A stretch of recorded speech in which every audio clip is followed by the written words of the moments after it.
Draw with me with Microns for the first time in a long time. I've had this piece in my sketchbook for a while, and it's cute, but it's felt like it's unfinished this entire time, so I thought it'd be perfect for me to get some practice in with the new Microns I got. I'm going in with a size 08 to start out with, but I'm also going to use a few other sizes as we go. I was really proud of the perspective in the background of this piece. I sketched it out, and unfortunately, I ended up covering 90% of the sketch with the characters, so that was a little bit of a bummer, but I'm still happy with the brickwork in the background. I think it's satisfying, especially going back and lining it. It just really makes all of the bricks pop. You can tell how locked in I am at any given moment during this video based on how close I am to the page and how much of my forehead is in view of the camera. My desk is in an awkward spot, so I'm still figuring out camera angles. Bear with me. I had a phase in high school where I lined absolutely everything with Microns, and I went through literally dozens of them. I was a menace. So I'm really excited to have them back in my collection again after not having them for a few years, although I wasn't brave enough to try the brush pen because, I'm not gonna lie, I've been spoiled with other much better brush pens, and Micron just doesn't cut it for me, so I didn't even bother with this one. I didn't feel like ruining this piece, so I stuck with what I knew. And apparently what I know is undead lovers. This is Vervain the vampire and her girlfriend Liliana the zombie, and I think it's funny the dynamic of a vampire feeding off of a zombie, because what do you mean a vampire is feeding off of a zombie? It's undead, it doesn't have blood pumping. And you're right, but then I started thinking,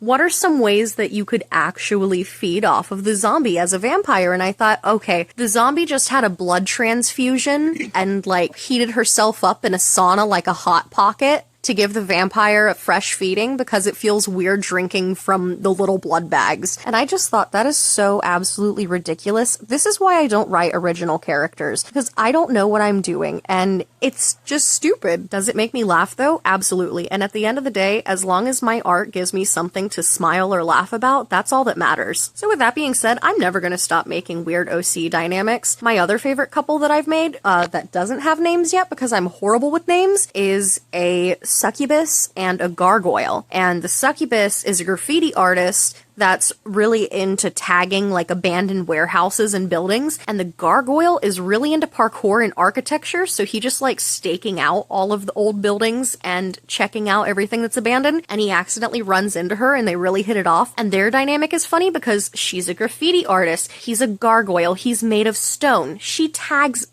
literal rock concrete buildings, so she ends up tagging him and essentially doing graffiti tattoos on him, and anytime she wants a new canvas, he basically just has to go get pressure washed, and it's like the best exfoliation of his entire life, so she constantly has new canvas to work on. I don't know why I thought that was so funny, but that's probably my favorite OC dynamic besides these two. Liliana the zombie is a Grim Reaper in training and basically set to take over as the next head Grim Reaper after the one ahead of her retires. I don't know how that works out. I haven't fleshed it out fully. I just thought it was funny to have the idea of this little baby Grim Reaper who's just getting started in the world. But she's a zombie and she's really, really clumsy, so Vervain was originally assigned to her as her bodyguard to keep her in as few pieces as possible. The goal is to keep her in one piece at any given time, but you know, if she walks out of there with only 2 or 3 pieces, that's still considered a win. And this very stoic and cold vampire really warms up to this clumsy zombie, and it ends up being like a slow burn protector to lovers sort of thing. I don't know. I don't write ship dynamics. I don't write anything. I'm not a writer. I'm an artist. I'm hoping I can, like, recruit my husband into writing something about these two, because that would be awesome, but it's just not gonna happen from my end. So I'm just gonna keep drawing weird dynamics between them. I really admire OC artists because that's what I strive to be, but at the end of the day, I have so much trouble creating interesting OCs and storylines that I don't really see that being my forte anytime soon. But that's also why I like things like Artfight and Toy House, because it's really easy to connect with other artists that are into that same kind of thing. I've drawn these characters a few times digitally, but I still haven't made them official reference sheets, so that's something that I'm definitely gonna do in time for Artfight, and I'm saying that now in March. Artfight is in July. I can almost guarantee you that I'm not gonna do this until the middle of June, and then I'm gonna scramble to get it done the last 2 weeks before Artfight, hoping that there's enough time to do it. There won't be. I do this every year. So if you also are a partaker in Artfight, consider this your warning. You only have a couple months left to procrastinate. And for those of you that aren't familiar with Artfight, it's an art trading game where everybody uploads their original characters, and for the entire month of July, they're assigned to a team.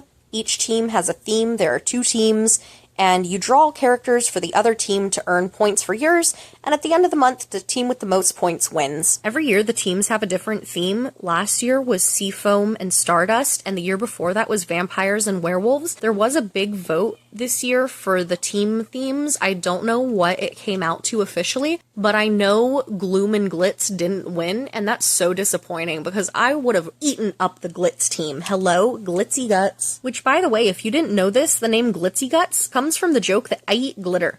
Edible glitter to be specific. I'm not dumb enough to eat non-edible glitter. I mean, I am, but I haven't and I won't, at least not intentionally. That being said, I do wear a lot of glittery makeup, so there's no guarantee I haven't consumed it in the past. Regardless of my glitter eating antics, I'm really excited to have these 2 added to Artfight, but I'm probably going to change my lineup. And absolutely no offense to my characters or the taste of the people drawing them, I just really want to give my other babies a chance to shine. I can't have 1 or 2 of them hogging the spotlight every year. Last year was also Artfight's most popular year ever because the site got really viral on TikTok, and as most things that get viral on TikTok, it was a blessing and a curse. There was a huge influx of new users that didn't really understand the site etiquette, and a lot of them that were joining just for the sake of getting free art that really brought the spirits down for a lot of people. But regardless of all of that, I know tons and tons and tons of artists still had a fun time drawing and absolutely loved it. Last year I exclusively did digital art for it, but especially now that I have this new Micron and Ohuhu set, I really want to do more traditional art, and I think that it's going to give me a great opportunity to push the boundaries of what I draw and really diversify the characters in my portfolio. I haven't talked about it and I haven't linked it yet, but I am on Coffee also at Glitzy Guts, where I do take commissions, and I also sell prints of some of my artwork. And I keep thinking about that audio that I hear every now and then of people saying, people do not know your art is for sale if you do not tell them. And I know I've talked about my coloring books a lot. Shameless self-plug again, I also make coloring books, but I think I also need to really start announcing the fact that I do a lot more than that. And I'm a lot more than just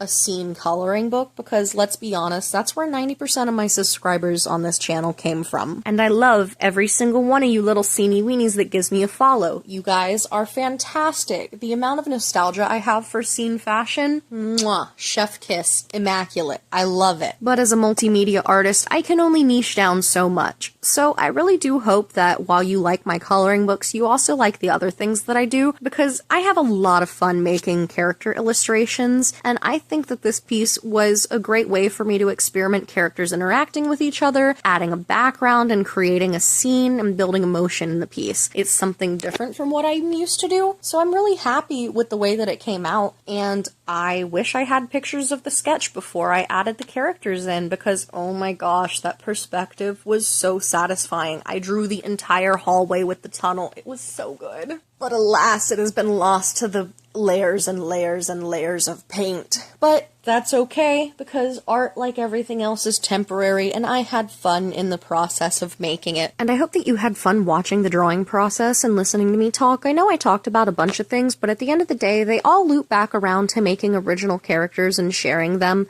I really hope I get to see you guys in the next video, and thank you so much for watching. It would mean a lot to me if you would like and subscribe. Every time you do, it really helps my channel out, and I think I fall in love with you just a little bit more, but only a little bit, because art is my true love.